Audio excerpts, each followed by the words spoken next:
Okay, so I know it's been a minute since we've done one of these. We're going to do a witch tip today. Yes, I've been MIA. Sometimes it is very important to take a step away and kind of recenter, reground, just focus on yourself, your health, your family, your friends, your pets, whatever the case may be.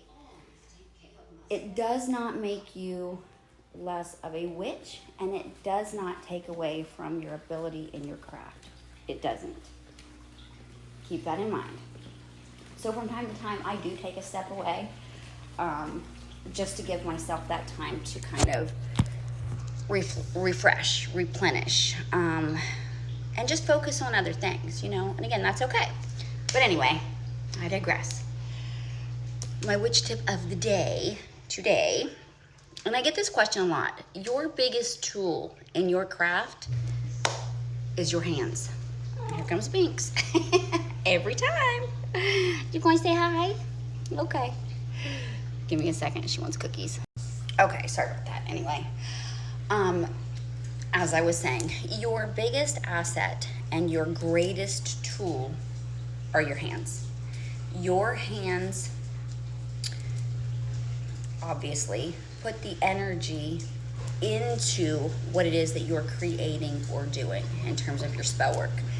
And think about it like this. So whenever I am getting ready to do a spell, baneful or otherwise, obviously, I've already thought about what it is that I'm doing.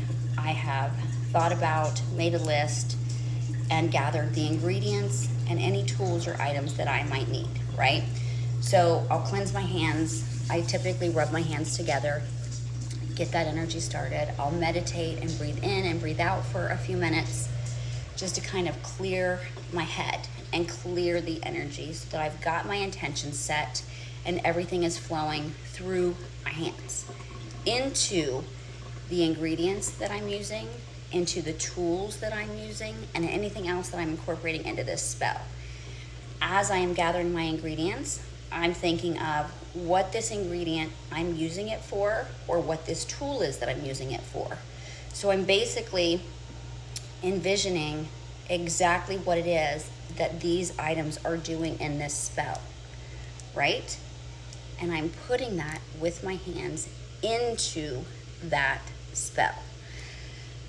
So, not to take away from what the ingredients do or what the tools do and things like that, but as, again, you are setting those intentions and using your hands to do your spell, this is where your true power and all of that energy comes from. Again, in my experience and my opinion, to each their own.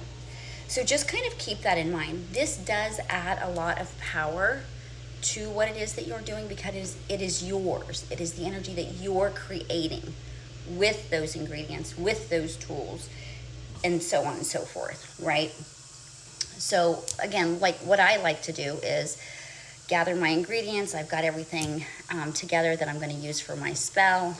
I'm adding the ingredients and I'm chanting, or I'm saying the spell as I'm doing it.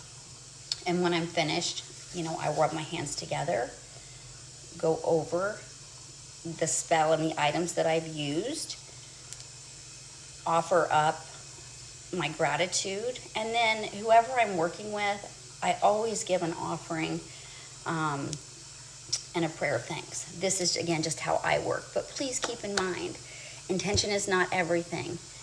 Just your hands are not always everything. We do often need items and ingredients and things like that to kind of pull everything together. However, if you kind of keep this process in mind and keep that in mind, I guarantee you it's going to add a lot of oomph to whatever it is that you're doing. It's kind of like a puzzle, I guess, is how I like to think about it. You're putting things together, for lack of a better description or whatever.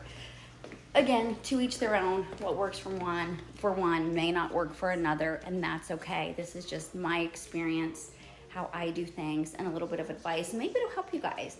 Think of things like this as you're doing your spells, and notice if it's making a difference in how your spells work, how quickly they work, and the power that's behind them. You know what I mean? So anyway, that's all I've got for you today. I love you guys. I hope you have a good Monday.